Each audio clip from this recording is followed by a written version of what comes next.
빙판길에서 한번 미끄러졌는데요. 그 뒤로 등이랑 허리가 계속 아파요.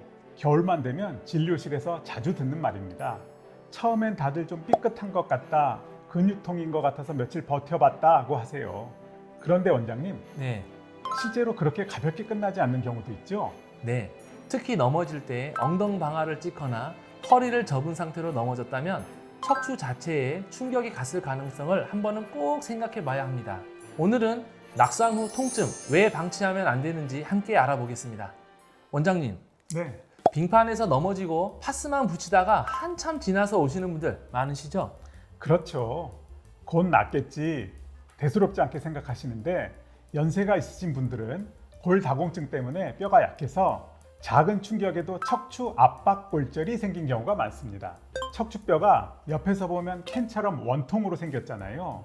넘어지면서 위에서 찍히는 힘을 받으면 이 캔이 찌그러지듯이 주저앉는 겁니다. 신경외과에서도 그 표현을 정말 많이 씁니다. 뼈가 부러졌다기보다는 주저앉았다는 느낌에 가깝죠. 그런데 환자분들은 보통 허리가 아프다고만 말씀하세요. 맞아요. 실제로는 허리보다 조금 더 위쪽, 등과 허리 사이에 접합부에 골절이 생긴 경우가 굉장히 많습니다. 환자분들은 허리 통증이라고 생각하시는데 사실은 등 쪽 척추가 손상된 거죠.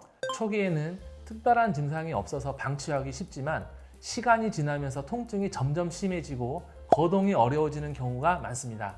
넘어지고 나서 그냥 참고 넘기면 안 되는 경우가 몇 가지 있는데요.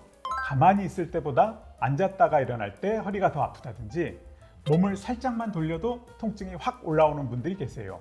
기침이나 재채기 한 번 했을 뿐인데 허리가 찌릿하게 아프다고 하시는 분도 계시고요. 이런 통증 양상이 있다면 단순히 근육이 놀란 정도로 보기보다는 넘어지면서 척추에 압력이 가해졌을 가능성, 즉 압박골절 여부를 한 번은 꼭 확인해 보셔야 합니다. 그리고 정확히 어디가 아픈지 설명을 못하는 분들도 많으세요. 허리가 아픈 것 같긴 한데 딱 허리라기보다는 등 쪽이 더 불편한 것 같다, 이렇게 표현하시는 분들도 꽤 많습니다. 그럴 때 신경외과에서는 지금 아픈 부위가 근육이냐, 뼈냐, 아니면 신경이 자극을 받고 있는 거냐, 이걸 먼저 나눠서 생각합니다. 그리고 방금 말씀하신 것처럼 움직일 때 통증이 확 올라오고 기침이나 재채기 같은 아주 작은 자극에도 아프다면 단순 타박상보다는 척추 자체가 눌렸을 가능성을 먼저 봅니다.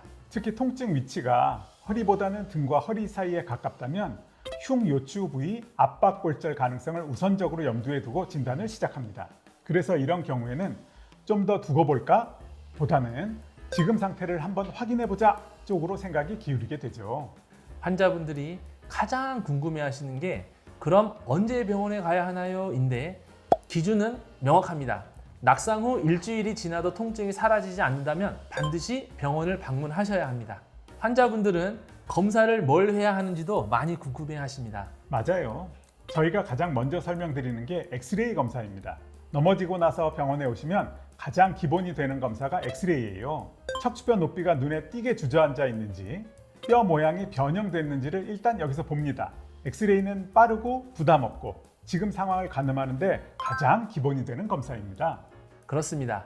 다만 압박골절이 의심되거나 통증이 꽤 심한데 엑스레이가 명확하지 않다면 MRI를 고려합니다. MRI로 보면 이 골절이 최근에 생긴 급성 골절인지 예전에 생긴 흔적인지 또 주변 인대나 신경에 영향은 없는지까지 확인할 수 있거든요. 검사를 미루고 집에서 계속 버티다 오시는 분들 중에는 뼈가 더 찌그러진 상태로 오시는 경우가 적지 않습니다. 그래서 조금 더 아프면 가자 보다는 지금 병원 가서 확인해 보자가 훨씬 안전한 선택입니다. 압박골절이 확인되면 치료는 어떻게 들어가나요? 골절 정도에 따라 다릅니다. 경미한 골절이라면 보조기 착용하거나 침상 안정, 물리치료 같은 보존적 치료로 시작합니다. 초기에는 2, 3주 이상 누워서 지내시는 게 좋고요. 하지만 통증이 계속 심하여 보행이 어려운 경우에는 주사 치료로 통증을 줄이고 뼈가 계속 찌그러지는 경우에는 척추 성형술이라는 시술을 고려합니다.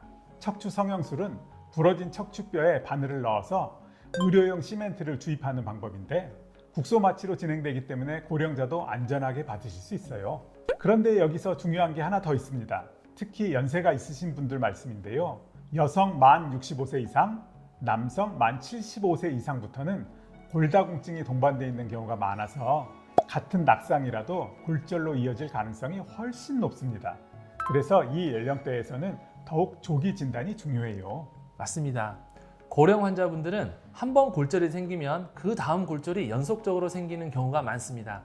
그래서 이 연령대에서는 이번에만 괜찮으면 된다가 아니라 앞으로를 같이 봐야 하는 상황이라고 설명드리는 편입니다. 그래서 골밀도 검사가 필요한 건데요. 가끔 지금 허리가 아픈데 골밀도 검사가 왜 필요하냐고 물어보시는 분들도 계세요. 맞아요. 그럴 때 저는 골밀도 검사는 지금 생긴 골절을 확인하는 검사가 아니라 다음 골절을 막기 위한 검사라고 설명드립니다. 그리고 중요한 게 하나 더 있는데요. 이 연령대에서는 골밀도 검사가 1년에 한 번 건강보험 적용이 됩니다. 그래서 검사비가 부담된다는 이유로 미루실 필요는 안 하셔도 됩니다. 압박골절이 의심되거나 이미 한번 넘어지신 적이 있다면 골밀도 검사를 같이 해보시는 게 훨씬 현명한 선택입니다. 골다공증이 확인되면 어떻게 하나요? 약물 치료로 골밀도를 높이고 평소 칼슘과 비타민 D 섭취도 신경 쓰셔야 합니다. 골다공증이 있으면 낙상이 아니어도 무거운 물건을 들거나 기침을 자주 하는 것만으로도 압박골절이 생길 수 있으니까요. 정리하면 이렇습니다. 겨울철 빙판길에서 넘어지고 등이나 허리가 계속 아프다면 그 통증을 근육통으로만 생각하지 마시고 척추 자체 문제 가능성을 한 번은 꼭 확인하셔야 합니다. 엑스레이로 압박골절을 확인하고 연세가 있으시다면 골밀도 검사까지 함께 받아보시는 것. 이게 지금 통증도 줄이고 앞으로 골절도 막는 가장 안전한 방법입니다. 건강한 겨울 보내시고 빙판길 조심하세요.